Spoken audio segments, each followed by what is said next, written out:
All right. Welcome back. Tangled Rights, episode 2 of 2 with Adam Clausen. I forgot your last name. I'm sorry. I'm an asshole. It's all right. So we were discussing your story, your background, kind of getting up to the point that you were about to get arrested when you were conducting some of these robberies. I believe you had gotten into custody, right, at the point that we stopped. We talked a little bit about the trial, but I think there's more things we want to talk about pre-trial too. Yeah, let's talk about some pre-trial motions. I believe you said that there were some pretty significant issues with the case. Sure. Yeah, we had a identification issue that, I don't know.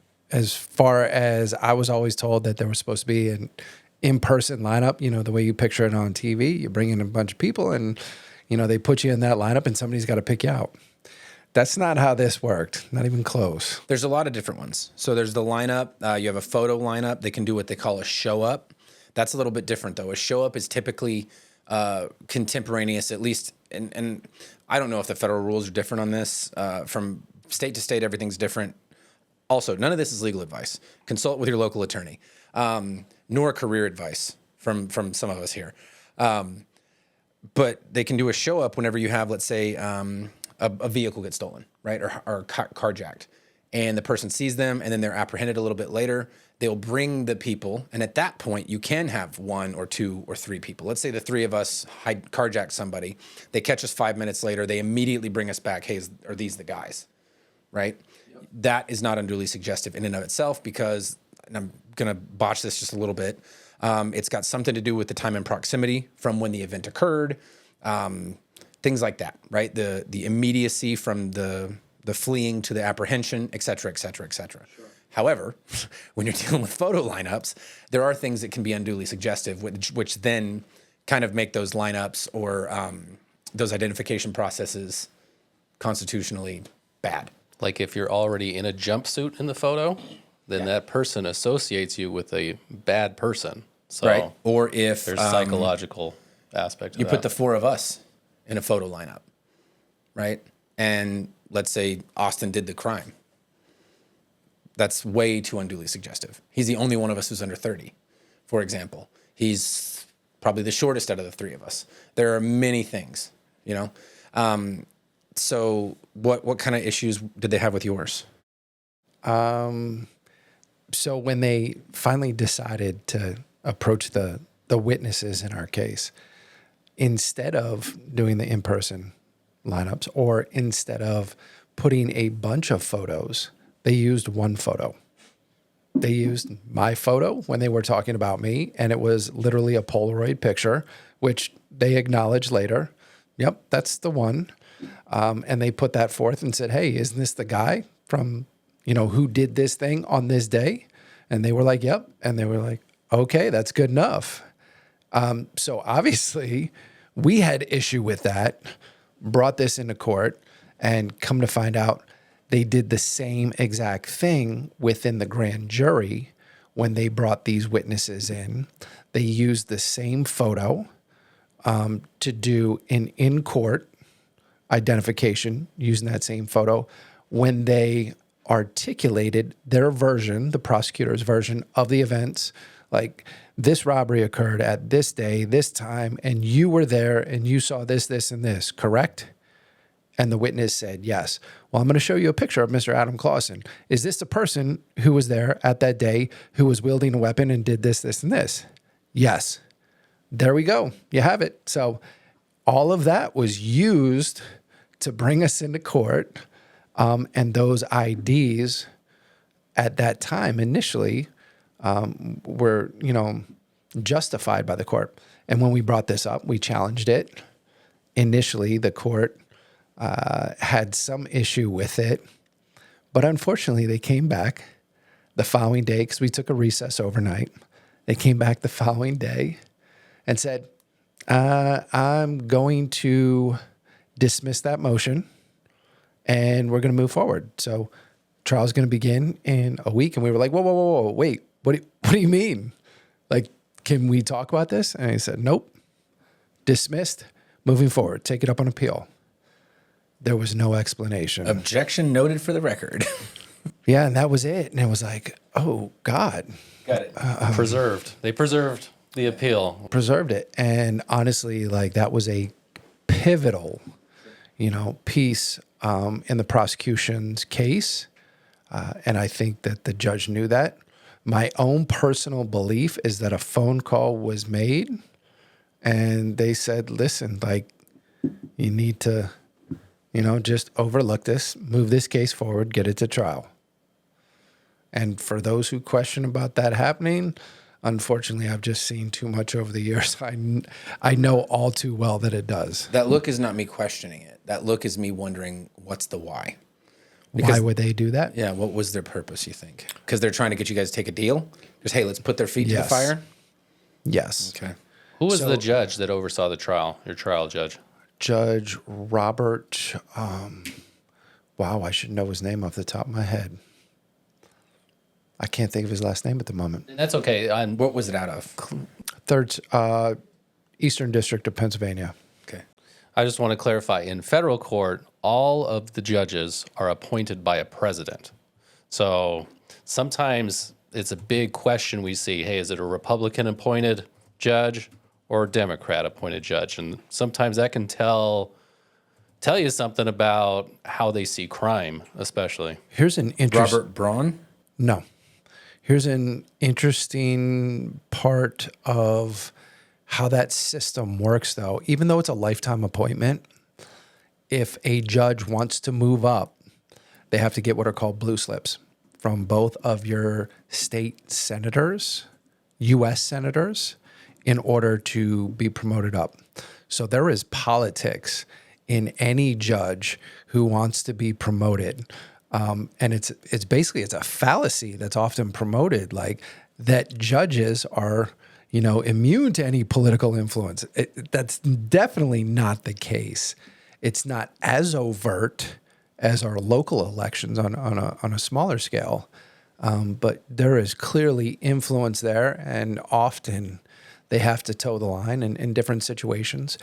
And to put this in perspective, at the time, there had been a huge federal case against the Philadelphia mob, a big organized crime case, and they had lost. It was all over the media. They looked very bad, the FBI. So they were building this second case, and there was a lot weighing on this, a lot of time, a lot of careers invested, and a huge political component to that. And they felt like we were in a position to potentially be that linchpin with the drug trafficking and saying that we were connected to them. And as you know, a drug trafficking case, it doesn't take much to put one of those cases together. And within the RICO case that they were already building, it would have been significant toward helping them get that conviction and finally, get the win that they had sought for a number of years at that point. And most of the U.S. Supreme Court justices come from circuit court judges who come from these federal district court judges. So there are aspirations for those people to move up and become more famous and have more influence. So there's definitely a huge political element in the federal court building that exists in the state building, but federal, it's different. Way different. Yeah. It's a machine. I think it's two sides to the same coin, right? Not in the sense that they're adversarial to each other, but they're so different with the political pressure you have. But to say that they don't have political pressure would be to be purposely like obtuse. Like it's an absolute fact. Okay, so you lose the motion. You got a week to trial. Lose the motion. Let's go to trial. What are you feeling right then? I mean, just gutted. That's the word that I said because that's how I imagine I would felt. Yeah. Yeah, I mean, at that point, we thought we had a win. We thought we were going to get that thrown out. Like I said, we were high-fiving on the way out of court. Like, yeah, we'll come back in here tomorrow. This is going to be thrown out. And when it didn't go that way and we were pushed forward, it was like, oh, okay. Like, if it had gone that way, you would have lost a lot of the prior incidents, correct? Yeah, they would have really had a hard time putting anything together. But they still would have had the one you got hemmed up on, the one you were actually arrested doing. They would have. which That's under the law. That would have been just one instance of Right. the minimum sentence. That was much smaller than the subsequent you'd under have the probably Hobbs ended up Act with at that time. 8 years instead of 213. Well, the interesting thing is, and we can kind of jump ahead to ultimately, so I go to trial, and I remember the jury comes back, and standing there waiting to hear them read the verdict, I knew right then, like whatever this jury comes back with initially, like it's all gonna go the same way. And when they started guilty, they get to the third one because it's attempted or conspiracy to commit the substantive robbery and then the gun attached to it. So every third count is a firearm. The underlying robberies, the robbery carries 0 to 20. And then in the federal system, based on your criminal history, there's factors that determine where you fall within that. I was still relatively low on that scale of 0 to a 20-year maximum. But when you get the guns with the mandatory minimums, the first one is an automatic 5 years. Every additional one, so count 6, 9, 12, so on and so forth. 25 more years. 25. So by the time we got to 6, count 6, heard that guilty, I'm like, okay, that's 25, that's 30, that's at least 40 years. I'm done. We get to 12, and I'm already tuned out. I'm like, that's it. The issue here, though, is that out of the 3 of us that went to trial with the same witnesses, all testifying, pointing the finger equally at each of us, the youngest, my co-defendant, former Marine, baby face, like still looking young, he gets acquitted on 6 of the 9 counts. Therefore, missing those mandatory minimums outside of the first. And although he has no criminal history, they still sentence him to 10 years. So when he got acquitted, we were like, wait, what just happened here? And we didn't initially know or understand how that, the verdict diverged that way. But we end up in the back cell, in the holding tanks, and we're sitting there, and both of my other 2 co-defendants are just silent. One of them's just kind of checked out because he had enough to give him a life sentence as well. And, I'm sitting there and I start laughing, and they look at me, they're like, oh God. He's losing it. He lost it. Yeah. He lost it. And they both looked pretty concerned. And I was like, you know what? I was just thinking of a buddy of mine from the state prison. And that dude, was serving double life sentence. Absolutely miserable. Got busted, driving around with his ex-girlfriend and her new boyfriend in the trunk. Had him there for about a month. Were they okay? They were long since gone. And so he was serving this double life sentence that he was probably never going to come out of. And anytime this guy came around, everyone would be like, oh, damn, here comes Kev, right? And so I'm laughing because I used to be the one to say, man, you don't know how it is for that dude, right? Like, I can't imagine what it's like to live under that weight. No, you do. And I said, you know what? I'm not going to be Kevin. They're like, who the hell is Kevin? I said, I was this guy that I did time with. I said, I'm not going to be that miserable dude. I said, we got this. And they're like, you're out of your mind. Like we're in a serious situation right now. Like this is bad. And I'm like, we're going to be okay. We got appeals. We're going to be okay. So that was my mindset from that point right there. You think you're a glass half full kind of guy generally? Yes. Okay. And that comes from playing competitive sports growing up, sure. Both soccer, basketball. I played at a high level, I played with teams that had winning traditions where the expectation was to win. Whenever we lost, like it was devastating. And I've been in those games, in those scenarios where you're down 10 with, 30 seconds left, come back to win. So I had that experience to fall back on. And, obviously I've had plenty of time to think about this, kind of, where my mindset was able to shift. So I had that foundation.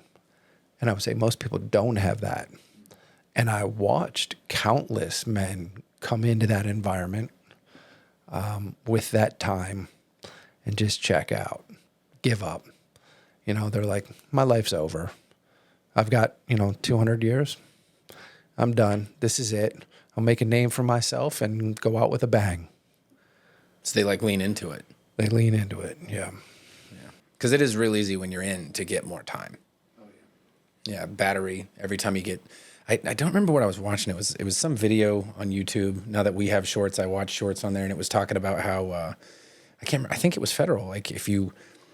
there's no hands policies where you won't be fighting, but every single time there's an argument, you'll stab somebody. And it's an extra 10 years, just off the top, like that. Yeah. So that certain facilities have these unwritten rules where people, will do things a certain way. And then let's say you were looking at 10. Well, now you got 20 or whatever, or you kill somebody in there, right? In a fight. And then you get a life sentence. Yeah. It's that easy. Did you see anything like that when you were there? Oh, yeah. Yeah. I watched I met a number of individuals because I end up, so to kind of move things forward, I end up in a level 6 penitentiary place called Allenwood, where, spies, our nation's spies, number of notorious gangsters from across the country, from other countries, all end up at this facility. And here I am at, 24 years old, 213 years. Is that why you were there? But I've done time in the state. So it was, I can't... How the federal system classifies is still very questionable. Sure. But because of my time, I end up, and I have priors, and I walk into that environment, and it's a very different place, and it requires a different mindset. I walked in, and within the first 5 minutes, before I even made it to my cell, I had some homemade wine, I had smoking a joint, and I had a knife. You know what I mean? It's like, welcome. Here's your care package. Here you go. We already know who you are. We know all about you. We know your time. You're a good dude. We respect you for not turning on anybody. Yeah. You didn't do any of the crimes that other criminals hate. Yeah. Which is positive. Yep. Otherwise, you'd have found that knife somewhere else. Yep. And hey, you're in a good place. So I'm like, all right. Prison doesn't sound that bad. I'm kidding. Stop. I'm like, okay. Homemade wine and weed, man, whatever. So I had a couple of questions about the case. But, were you ever questioned about the crime? Did you shut up? Did you not talk to the cops? Did you invoke the Fifth? What happened? I was actually brought into the federal building the day that they moved me from the first place where I was being held. It was the day that I was supposed to be arraigned. Prior to my arraignment, they bring me, instead of to the courtroom, they bring me up in the federal building. Before you get an attorney assigned to you. That's right. No, I have an attorney. Oh, okay. I have a private attorney who... So my former attorney that I used to have to... I'd get calls from his secretary they haven't seen him in a few days, and he'd be off on a crack binge. And you had an attorney in the game. Oh, he was all the way in the game. And what's that line from Young Jeezy? Get an attorney that'll do work for kilos. Oh, this guy was a trip, and he was connected to another famous attorney. Yeah, it was a mess. So the guy who's cooperating calls him first. Ooh, oof. And Conflicted. Yes. So, and he's relaying to us information, but he's like, my cousin is going to take care of you. And I'm like, okay, like I've been dealing with you. This attorney has come into prison, brought me packages, like you name it, like crossed every line there is. He is all the way in. Better call Saul. Exactly. So I'm like, his cousin is going to be on the same page. I end up in this room. Now, this is straight out of a movie, right? Metal desk. I'm handcuffed to the desk on a metal chair. They close me in the room. And then in come the the agents, right? The agents and other officers, people who are there, right? And they're like, well, you're in a bit of a bind here, and we're here to give you a rope. You can save yourself. And I'm just laughing. I'm like, yeah, okay. I was like, what are we doing here? Where's my attorney? And they're like, you don't need him right now. I'm like, okay. They said, you don't even need to talk. We're going to talk. And Which they can do. exactly. And that's not questioning you. Yep. So they proceed to go ahead and lay things out. And there were things like they were throwing jabs about the girl that I'm living with at the time. They're like, we were over there. She told us this, this, and this. And like completely threw me under the bus. But at this point, like that's the least of my problems, right? But he's throwing little things, throwing jabs. He's like, hey, remember Officer or Sergeant Halfpenny, Agent Halfpenny? This was an FBI agent who came to my high school on a stolen car ring. This guy had been after me for years. He's like, oh yeah, he knows you're here. Like, can't wait to come down and see you too. And I'm like, okay, great. He said, listen, he's like, we have you on this, this, and this. You know that they're cooperating. You have people cooperating against you. They're all talking. And I'm like, where's my attorney? They're like, don't worry about it. He's coming. They said, you really don't have a choice here. You're going to have to cooperate with us, or you're going to spend the rest of your life in prison. And I'm like, okay. They threw a couple more jabs, and they see it's not going anywhere. So they opened the door and let him in. And I'm like, wait a minute. I was like, you been here the whole time? He's like, yeah, let me talk to him. Let me talk to him. I was like, oh, this is way too friendly. Yeah, right? I don't like that. No. So he comes in. He's like, so what are you going to do here, man? He's like, they got you on everything. Like, you're going to have to talk to him. I was like, does your cousin know about any of this? I was like, this is not going to play well for you. He's like, don't worry about him. He's got his own problems right now. He's like, you need to worry about you. I'm like, okay. I was like, yeah, I don't think you should be here. He's like, well, I'm going to tell you, these are your options. He's like, you're going to have to deal with these people and tell them what they want to know. And I'm like, and what is that? He's like, well, you're going to need to tell them about your connections, this whole drug trafficking thing. I was like, what, you're saying? I was like, isn't even true. It's not factual. Like, that doesn't exist. He's like, it doesn't matter. He was like, that's what they want you to say. And I just looked at him. I was like, oh shit, I'm in trouble here. I was like, everybody's on the same page. Like, they are all in collusion. I am the person who's like the center of this attention, and I'm in trouble. I know I'm in trouble at that point. And I'm like, man, I had some words for him. And it was basically like, you need to get the fuck out of here. I was like, I'm not, like, this is never going to happen. You're fired. And let me just be clear, because to take a step back, like, I deeply regret everything that I did that led me up to that point. And I've had plenty of time to think about that. What I don't regret is my decision not to simply put someone else in my place so that they had to deal with that, their family had to deal with it. Like, I made a conscious decision that when I signed up for this, even though no one else is playing by the same rules, these are the rules that I signed up to play by. And I actually believed in them at that point. And to a degree, I still do. Like, if you're going to be involved in that, be involved in that. Like, hold the line on what you say you believe in, but nobody else does. You got to take your medicine sometime. Yeah, nobody else believed that. So anyways, that's where I stood. I basically told him to get the hell out of there. We all get taken out of, well, not at this point. He leaves. He's pissed. Storms out of the room. This desk is not nailed down. I drag it over to the door, and I can hear them talking out there in the hallway. So the agents and my attorney, they're saying to him, like, you told us that you could get him to talk to us. You said you had this under control. He's like, oh, he's crazy. He doesn't know what he's doing. He's not making any sense. Bob, like, and I'm listening to this going, what the fuck? How are these two talking this way? Like, there's an agreement here. And that's exactly what it was. He would later end up in prison.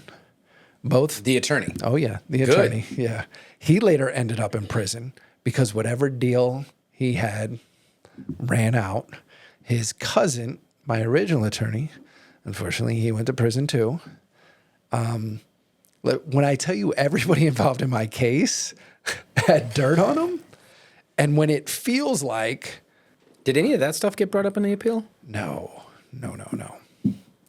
Nope. Because that alone, I feel like there's got to be some issues. Oh, there's major appellate issues. And the only thing I can say is this, and this is not just my case. I've seen so many cases, especially where I end up in a level 6 penitentiary with all of these notorious individuals that have high profile cases that get the same exact treatment. There are times where our system does not function even remotely how it's supposed to, and certain cases just get moved along, and there are people who are involved there that say, for the greater good, this just needs to happen, and that's an unfortunate reality. Constitution be damned. That's the way it operates in a small percentage. Not everybody gets railroaded, but normally the system is not set up to really help defendants. It's meant to get to a certain outcome. And there are people within that process who sometimes take it upon themselves to help move it along and get it there.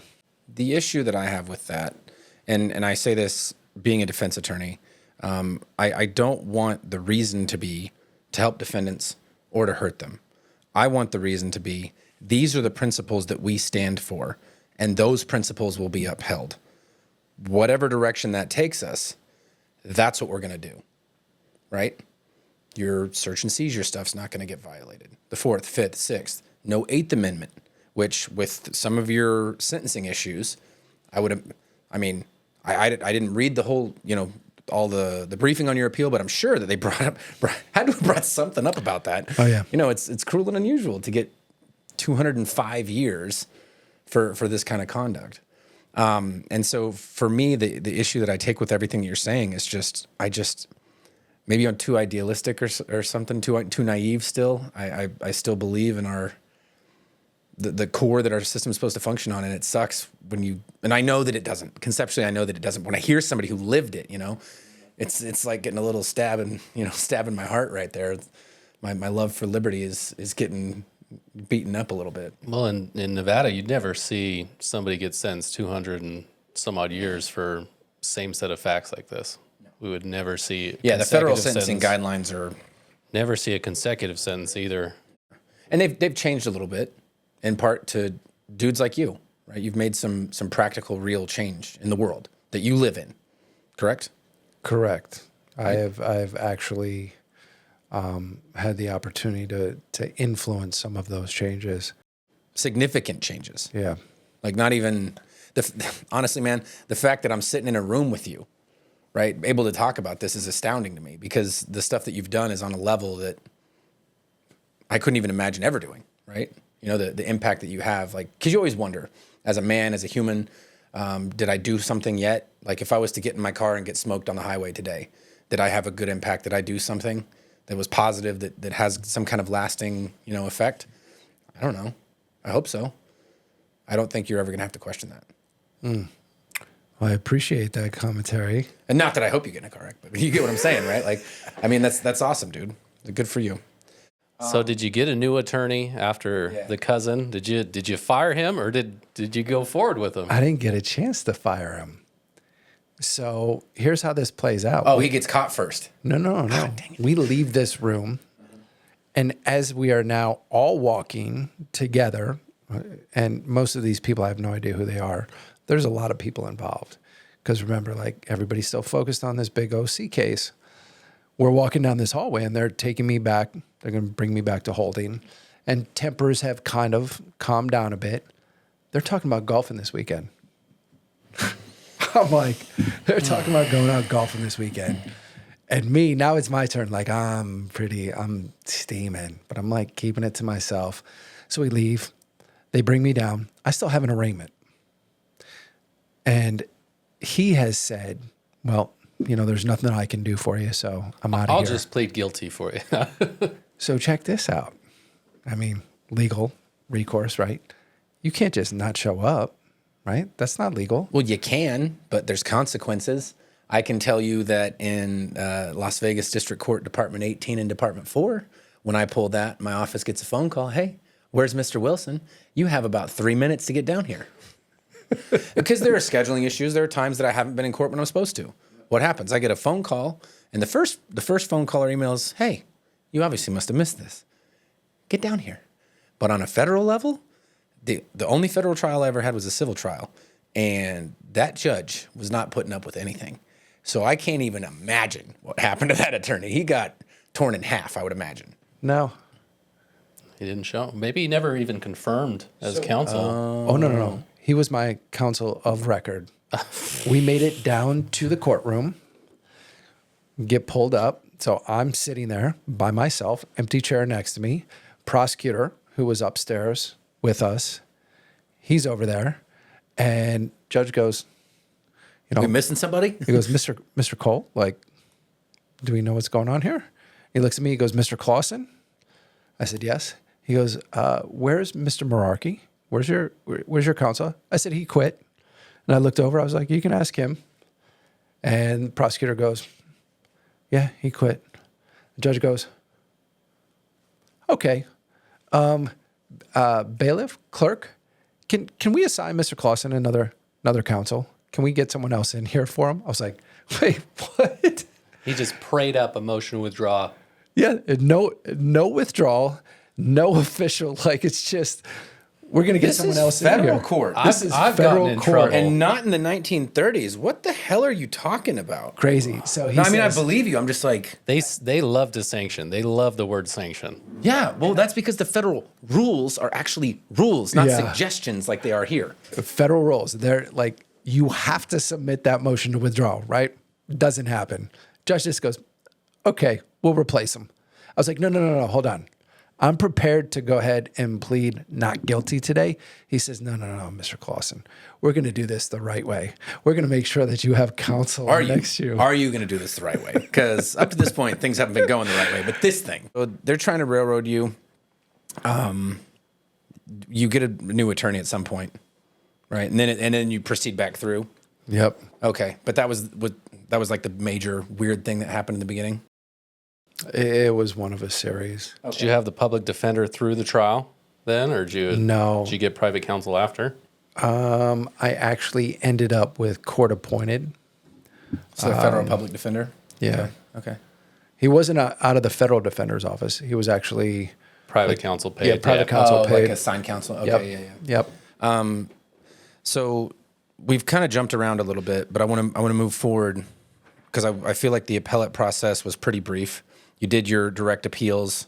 I wrote those all myself. Wow. Yes. They wouldn't assign you appellate counsel? No. They generally do not. Not for the federal system. In the state, they do. Yeah. That's crazy. So your appeals were denied. I'm assuming probably with robust decisions. Ironically, I received the first appeal decision with no opinion.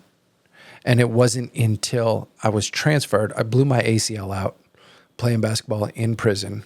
Finally get a transfer to a medical facility up in Fort Devens, Ayer, Massachusetts. And my timeline is ticking to get this appeal in, this initial appeal. And I go in, and in the back of the code book, 18 USC 924C, there's supplements that get put in the back, and it has updated cases. So I'm like, I'm always looking, checking. And this is back before everything goes digital. So it's old school. And I grab the book and I pull out the sup and I'm looking at it. U.S. versus Clausen, Third Circuit. What the hell is this? You found your own case. I found my own case, Federal Third 353, like 405. I don't remember what the site is at this moment, but I'm like, where's the book? So I go up to the clerk. I'm like, hey, where is this book? He's like, it's out somewhere. I was like, who's got Federal Third 353? Give me the book. Give me the book right now. And they're all like, what the hell? Give him the book. Who's this maniac? So I get the book. Guy's like, it's right here. I grab it. I open it up. And I'm reading for the first time. And there's an asterisk on my case that says originally this was an unpublished opinion. They went back, published it. A lengthy opinion, never informed me, never knew anything about this. Yeah. Oh man, listen, yeah. Bro, have you It's called crazy. anybody like Amazon, Netflix? Well, You ought to. yeah. No, what you need to do is you need to write a book, and then I guarantee it'll be a movie. We're working on that. Good. There's your $1 million idea. That's insanity. I can't even freaking imagine. I think I found it, but Jack McMahon was an attorney for you. He was Bentley. That's him. That's me. Yep. Yeah, McMahon was one of the attorneys on the case for the appeals. So yeah, the little asterisks previously not published. 328 F3rd 708. There you go. 2003. Yep. That is wild. I'll have to read that afterwards. So I'm Yeah. like, what the hell? I'm sitting there reading my opinion, and I'm spun at this point. And I'm like, okay, well, this is going to change some of it now. So I have to adjust my issues. And, there were things that I felt like I needed to raise. And even during the trial that I made points to for appellate purposes. But all of it was it was never given any attention. And again, what did we say earlier? Harmless error, right? For anything that may have been an issue, it's not that serious because ultimately you were convicted by a jury. So therefore, like that's the ultimate finder of fact. But what I raised was, well, there's a discrepancy here because my co-defendant was acquitted on 6 of the 9 counts. Therefore, it's an inconsistent verdict, Right. where you can't then say, well, It was harmless. all of this is credible. Clearly it's not. The jury didn't believe all of it. So we need to, delve a little bit deeper into this, but they never. They should have reversed it and remanded it. I mean, if you'd have told me these are the facts, this is what happened, this is what he got convicted of, this is what I got convicted of, what happens? Okay, surely on appeal, that's coming back. Just because that in of itself, and for people that maybe don't understand, when you have the same set of facts when it comes to multiple co-defendants, and then you have different outcomes, that raises a lot of red flags, especially when you have a underlying issue with these identifications and things he's talking about. It really gives credibility to the fact that the identification was tainted, which is what resulted in this negative outcome for you, but not for the other person, because things were the same, but still different somehow. That's tragic.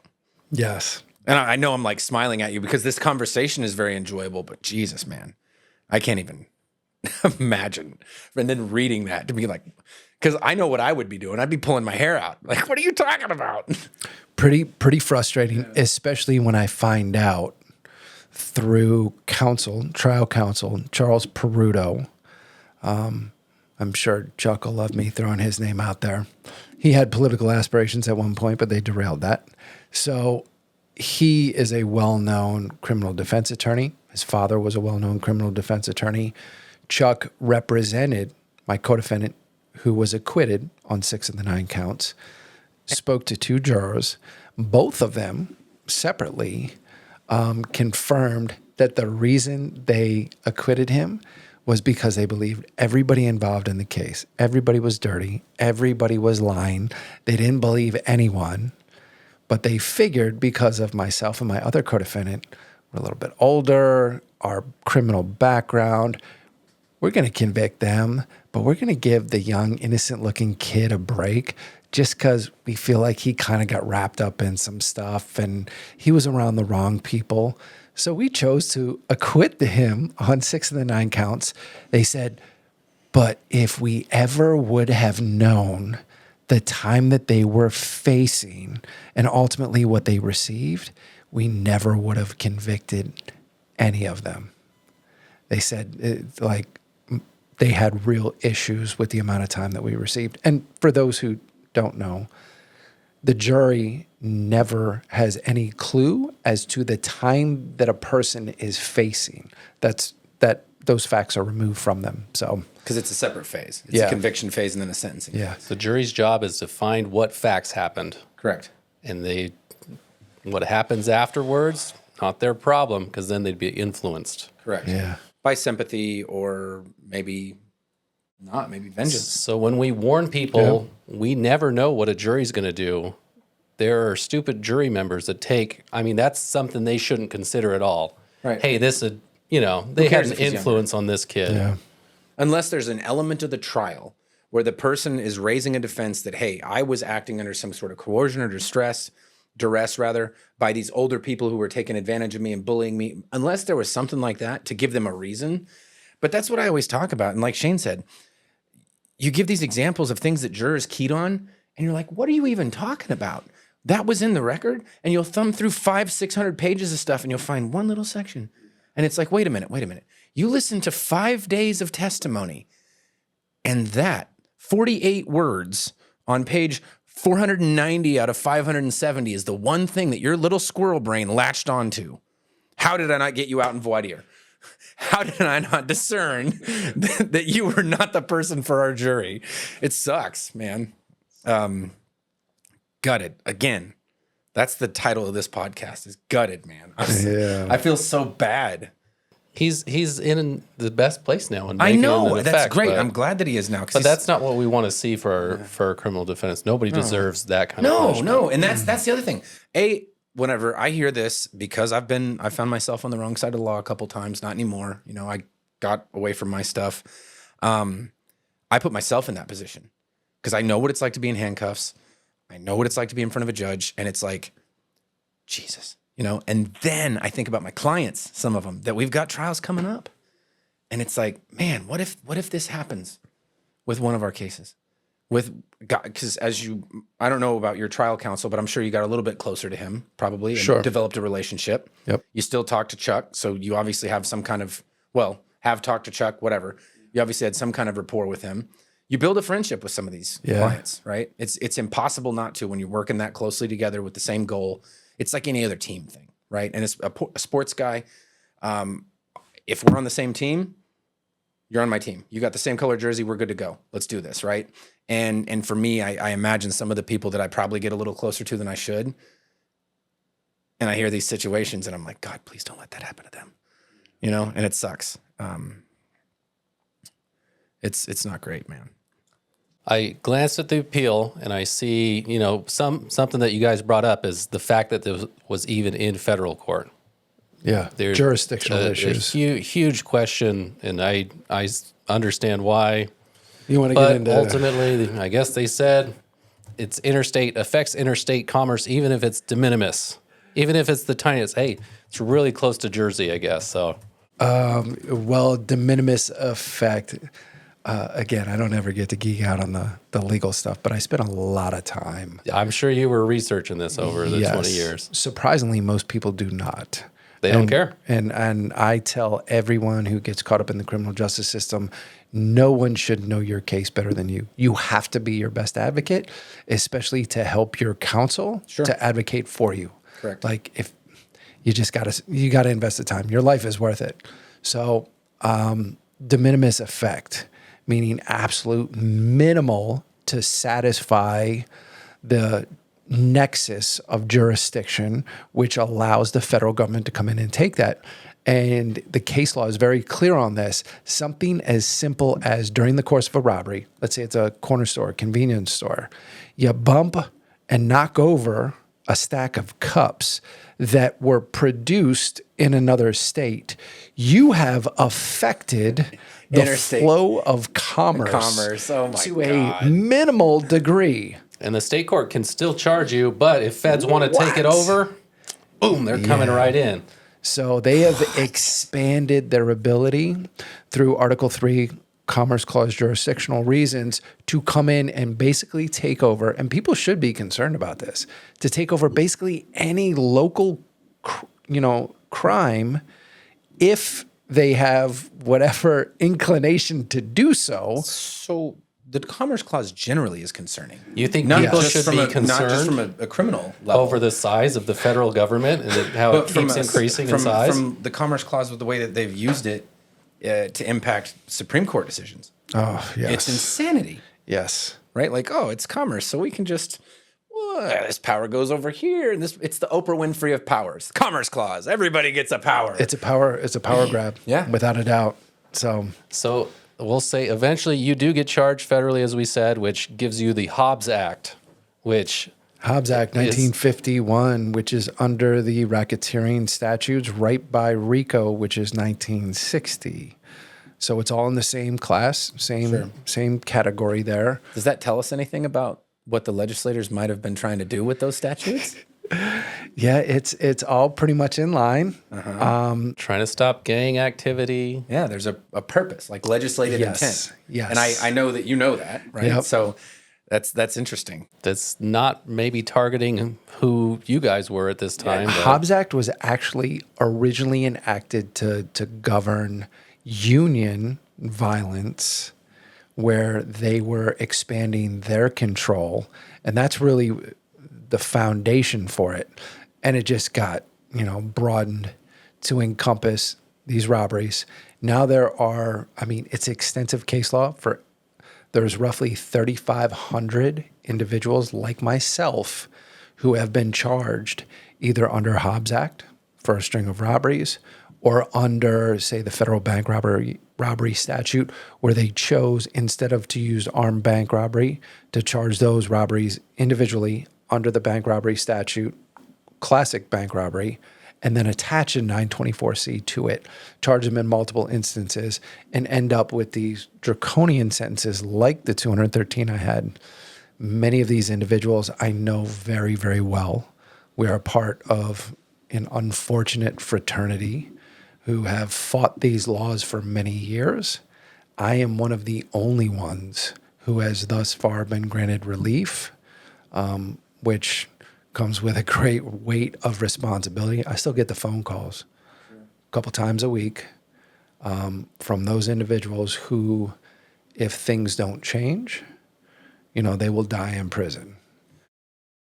With all those other people, and obviously every case is going to be a little bit different, but I think one of the things under 924C that ended up happening, and when I was reading this, once I looked it up when I was preparing for discussing this with you, one thing that I found strange was it's a prior conviction, right? That's now, yeah. That's now. Now. So before, prior conviction wasn't in there.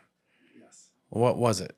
And are the people that are under this same sentencing structure, are some of them different, where they had, I got convicted before for 5 or 6? It's prior to 2018, so this is... So it's all the same kind of thing. It's like a string where it was all lumped into one case for judicial efficiency, so we don't have an actual prior conviction. You have one conviction, which should be a 5-year enhancement, not a 25-year enhancement per robbery. So I have never met anyone who had a prior 924C conviction under a federal crime with a federal gun statute attached to it, who did that time, got out, and then committed another one, which ultimately would trigger the second or subsequent, which is that enhanced 25-year penalty. It's the only place in the federal criminal code where you can have a prior conviction under the second or subsequent conviction label that arises out of a string of events that can be grouped together for all other sentencing purposes. So my underlying crime for the 9 robberies, for sentencing purposes, they were mandated to be consolidated, and I received 8 years for all 9 robberies. I received then the consecutive 5 plus 25 plus 25 plus 25, another Times 8. 205 years for what they considered prior offenses, because this first one happened, and then this one happened, and then They were this talking prior temporally, not prior when it comes to judgments of conviction. Exactly. But this has been reinforced throughout the law. It's the only place where it's been interpreted like that. And it's also part of the reason why ultimately that law was amended. So no one can ever be charged the way that I was charged ever again. But now we get into the question of retroactivity. Yeah, and that's what the next thing I was going to ask you, since I'm sure you have a very intimate knowledge of this and the reasoning behind this. Why didn't they make it retroactive? The last thing you want to do is let out a bunch of violent gun offenders who those politicians that then signed that law, any one of those people that gets out and commits any kind of crime, they're going to be all over the news like, you let this person out. Right, but the theory underlying why they changed it Yes. was because it was excessive, all these other things. Oh right? yeah, that's okay. It only makes sense for the future, not the past, because then they Well, get if it in was trouble if it's politically. excessive now, it was excessive then. It's I'm always with been ya. excessive. I'm with ya. Especially if we're going back and we're talking about what's the basis of all of this, our Constitution. Okay, well, the Constitution starts when the Constitution was written. That means any law that runs afoul of that, from the day that the ink was dried on the paper, was per se invalid. Yes. Right? So, how do we not end up with some retroactivity, boys? Like, what the hell? This is always, whenever you see a change in the law and it's not made retroactive, it's always for political purposes because no one wants to bear that responsibility. But they're happy to bear the responsibility. Marijuana, anyone? Yeah. If you go to federal prison, you can get a joint. I'm just saying they No, I know. they legalize it and then don't let people out for They it. just changed it to Schedule 3. So it's going down.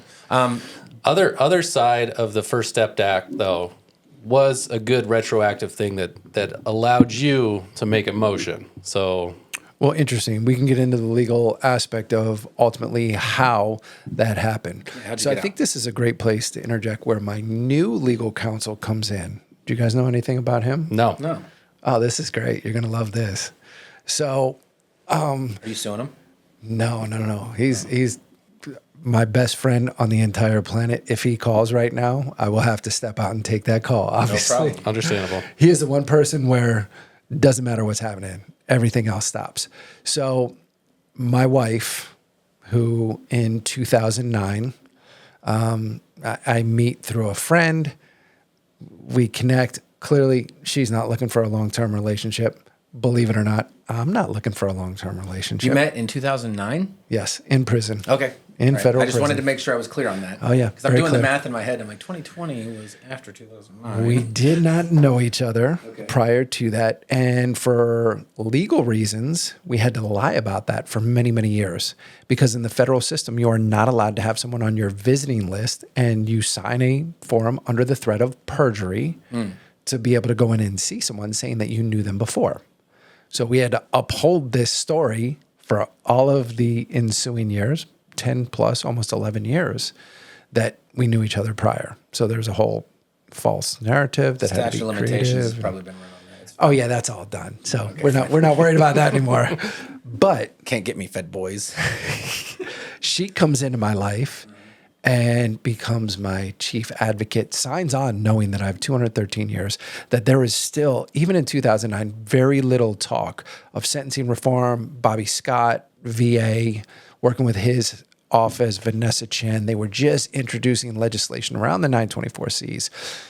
And I was in constant communication with them, helping to push this forward. She's like, I need to be a part of this. Whatever's going on, let me help. And I'm like, you understand what you're getting on board with here, right? Like it's a long shot and nothing's going to happen soon. And she was basically like, I mean, this is the motto we live by. Like, we got this. I'm like, okay, Wow. we got this. Found your glass half full counterpart. Oh man, she's amazing. So she stumbles upon this New York Times article about this guy who was incarcerated, bank robber, who gets out, who has gotten a Bill and Melinda Gates scholarship to go to law school. And he's writing a book called Lawman, like his journey to become a criminal defense attorney. And while he was in prison in the law library, wrote not one, but two motions that got to the Supreme Court, and he won both of them. Shoo. Same Supreme Court attorney, a guy named Seth Waxman, was appointed to both of them. After the first one, he said, I need to talk to this guy. Got him on the phone through case manager at the prison. He's like, you wrote this? Really? Like, this is impressive. You got a gift here. And he's like, yeah, whatever. The second one, like 2 years later, he's like, listen, man, this is pretty amazing. You need to do this. I will help you. I'll get behind you. When you get out, man, here's what we're going to do. And it really changed his whole mindset, his whole plan for what he was going to do. Gets out, goes to law school, Washington State, passes the bar. Seth Waxman supports him, character reference, helps him get over that threshold. It was a tough one with a bank robbery on your record. Oh, yeah. That was a big one. Multiple bank robberies. Sorry. Multiple bank robberies, one gun charge. So similar scenario to me. Minus 200 years. Except the prosecutor chose to charge him differently. So he did his time, got a 12-year sentence, did his time in the feds, gets out. This New York Times article highlights his story. My wife catches it. She gets a hold of me, and she's like, you need to reach out to this guy. Shoot him an email. I'm like, absolutely. I send this guy an email. He and I start talking, build a bond, a friendship.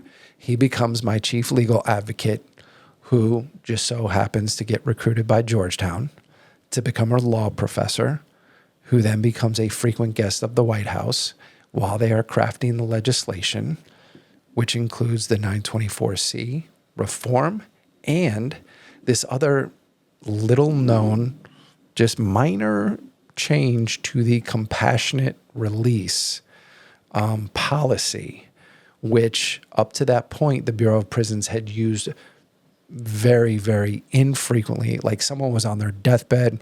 Okay, we'll give them a chance to go home and die peacefully around their loved ones. Like that's literally how it was used. They removed some of that language to take it away from the director of the Bureau of Prisons, which is a political appointed position, and said, all you have to do is on the local level, you file a BP-8, a policy, file this to the warden.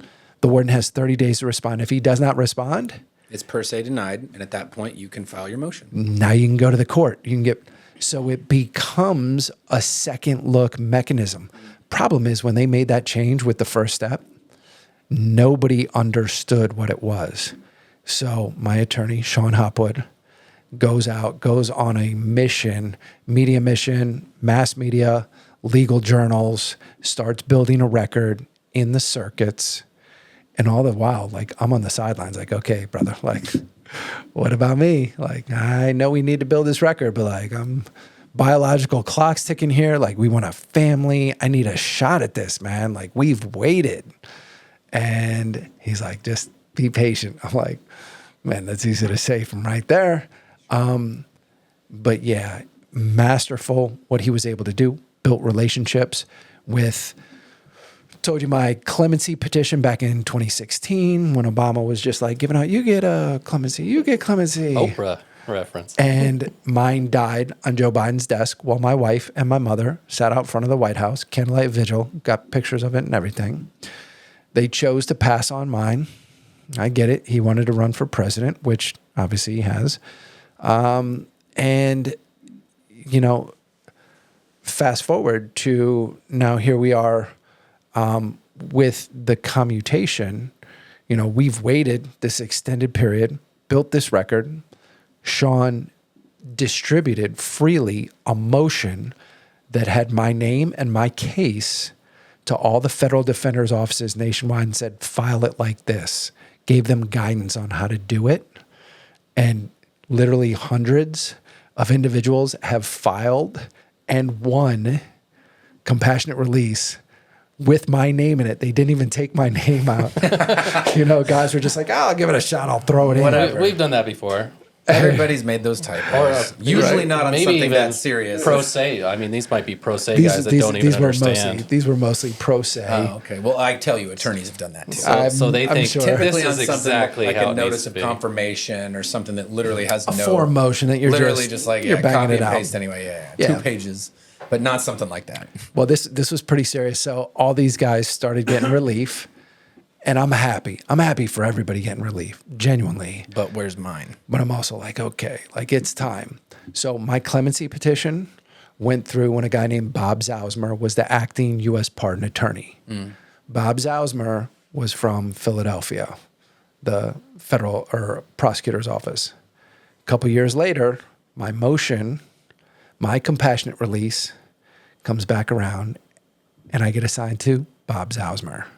So he's familiar with my case. He passed it on to the White House. Okay. So we know he's already shown favor. But I get an email that says, from my attorney, Sean, it says, call me. And I'm like, I knew in my gut.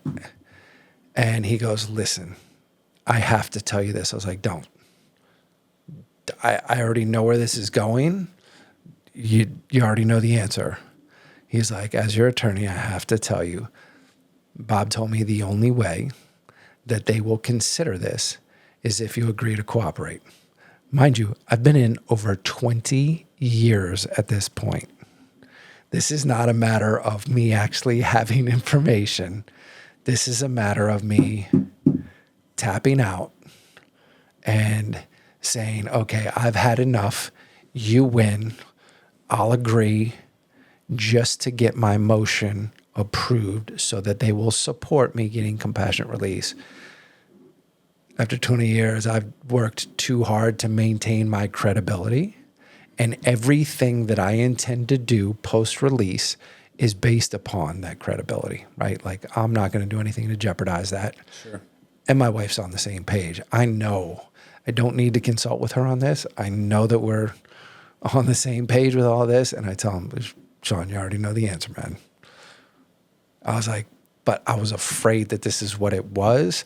I was ready to rip the phone out of the wall. I was like, after all this, like, this is what it comes down to. It's not what's right, what's wrong. It's just to get, they don't want me to win. Like, they just want me to capitulate. So I tell them, I was like, well, that ain't going to happen. So, but then I have to have that conversation, like with my parents who, Right. they're not involved in any They of this just want their stuff, son right? back. Yeah, they don't understand. And they're like, well, what do you mean? Like, I'm like, just hang in there. It's going to happen. And Sean was able to convince him. Like, there was a pretty quick certain. The judge agreed to hear it, felt that there were legal grounds. Prosecutor opposed it.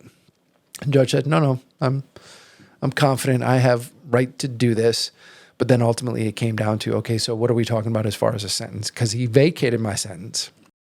And that's where the appeal stops, is it just says, all right, sentence vacated, but now we have to determine what the appropriate one is. Yes. Well, it seems to me that what the logical conclusion would be, okay, let's look at where it is now.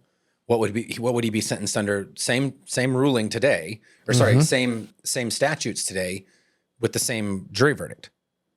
Correct. That would be the logical conclusion. Sure. Is that what happened?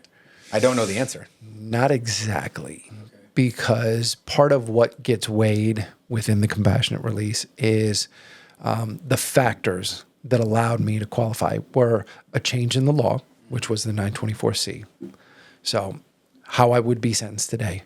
But then it's also post-conviction rehabilitation. Now all of that comes in because neither of these can be alone. You have to have a combination of factors.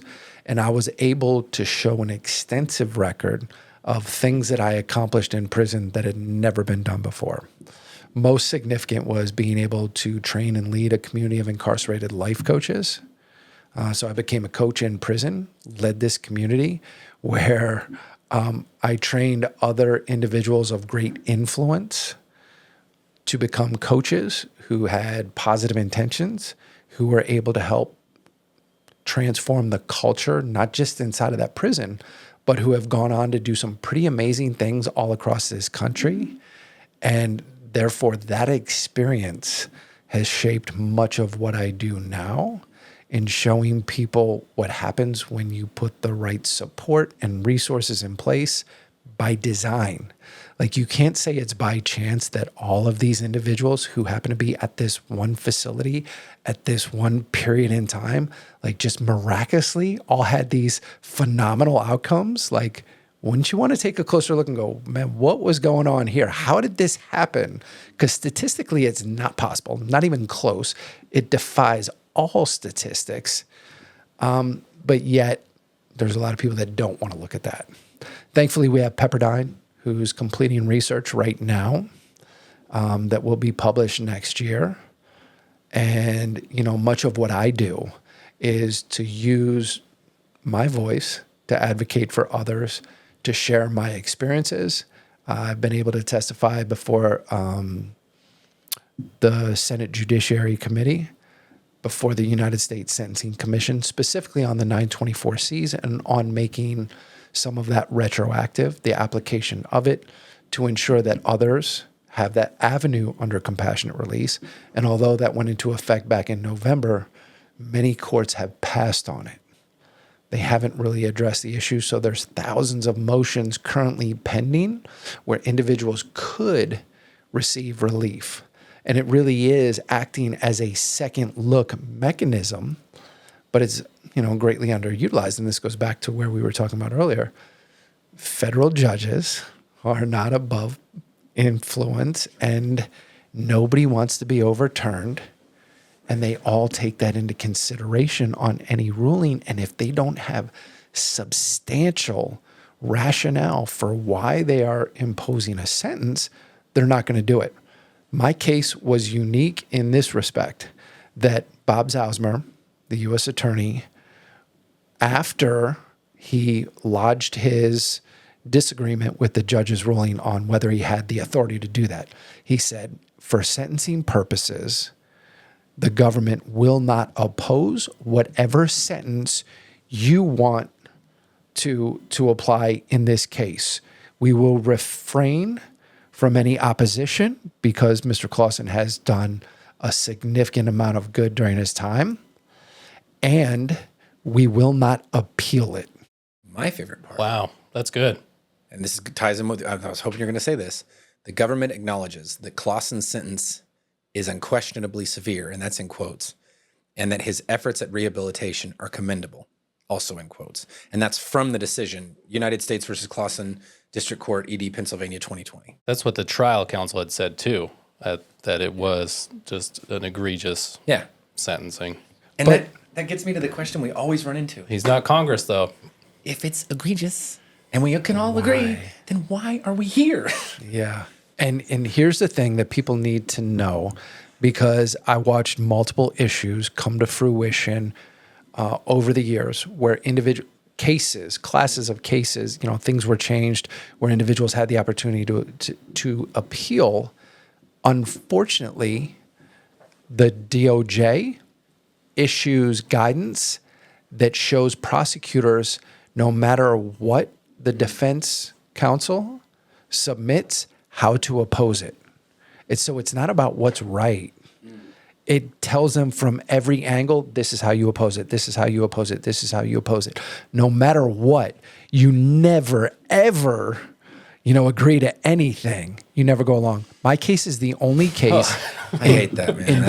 We get so annoyed with that That stuff. makes me disgusted. My case is the only one in 20 plus years that I know of where they did not lodge an appeal when it was a favorable grant. You got lucky with your AUSA. Not only did I get lucky, I got a phone call shortly after my son was born, a little after a year after my release, from my attorney, Sean Hopwood, saying, today's the day. You would have been going back to prison if they would have appealed, because the Third Circuit has overturned this. That was a frightening call to receive, where it just, I was standing in my bedroom. My wife and my son were right there, and I was just I still get the chills just thinking about it. I would have gone back to prison that day. And I can't imagine that, right? How is that right? How is that just? But you think about these terms that they throw around sometimes in these appeals, harmless error, manifest injustice. How could that be right? They let you out, you end up with a kid, and it's still theoretically possible for them to be like, nope, our bad, Adam. I know you just had this kid and you've got this life and that, you know, you changed things and you did all this wonderful stuff, but I'm going to need you to go back in this box. Like how? On what plane of existence? And we're not, again, I'm not minimizing your crimes. You've already said you accept responsibility for it, which you did 20 years. That's a generation, man, of time that you spent incarcerated. But not all crimes are created equal, right? Yours were not great, obviously. They're not even close to the worst, right? So we're not talking about something like a serial killer or whatever, right? We're talking about something that's not great, but that's understandable. A lot of people get hemmed up in the same kind of behavior because of whatever reasons. How could we end up with these results? It's just, I don't know, man. It's mind-blowing. And then for that to be a possibility, for you to have to go back. Shocking. Yeah. So Did you know that up to that point? Did you know, oh, by the way, they have a time they could appeal? Or did you kind of space it and then he tells you and then afterwards you're like, holy shit, I just dodged a bullet? well, yeah, at that point, like he was fighting he's like, I'm trying to get this locked in to make sure that they don't appeal. I was like, I don't give a shit about the appeal. I was like, at this point, just get me out the door, man. Like, let's go. Like, I'm trying to start a family. And he's like, well, we got to make sure this is covered. And again, when he calls, like, You answer. thank God. He had better foresight. He was able to be objective within that. Well, it's hard for you when you're face down in it for 20 years straight. Yeah, at that point, it was a little bit much. So I got a couple questions. Sorry. How quick from the motion till the hearing that you had on this motion for compassionate release? How quick did the judge get it? Because it was COVID time, so. Yeah. In the whole scheme of things, relatively quick. Okay. Within a Considering 6 month, the federal. Yeah, within a 6 month period. We filed some federal motions that are sitting there almost 2 years. Yeah. So I was curious. And then the second part of it was when you had that telephonic hearing, did the judge give you indication on what he was going to do? I didn't have a telephonic hearing. Okay. It was in chambers? I wasn't there. And again, and just clear to your audience, you must be your own best advocate unless your attorney has sat exactly where you are. He is the only person on this planet that I would ever say, okay, you can go ahead. It was during COVID. They weren't moving people. They wouldn't set up the telephonic. The facility was pushing against it. There were just all of these circumstances. And he said, if you're willing, he said, I can go in there and just be your representative. And I was like, Sean, you are the only person. And remember, this is over the course of a decade that we have been arguing this particular issue, that he knows my case better than any other person. And I'm like, you know what? I was like, I know I'm in good hands.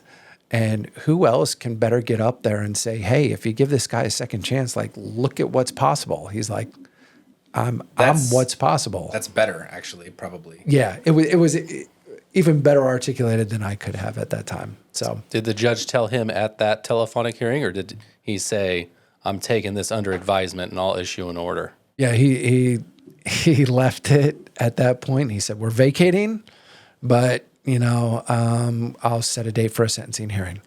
Were you there at the sentencing hearing? No. Okay, so tell me what happened. Obviously, you got out, but what was the number that came down to? The judge opens up and says, so why don't I just give him 30 years?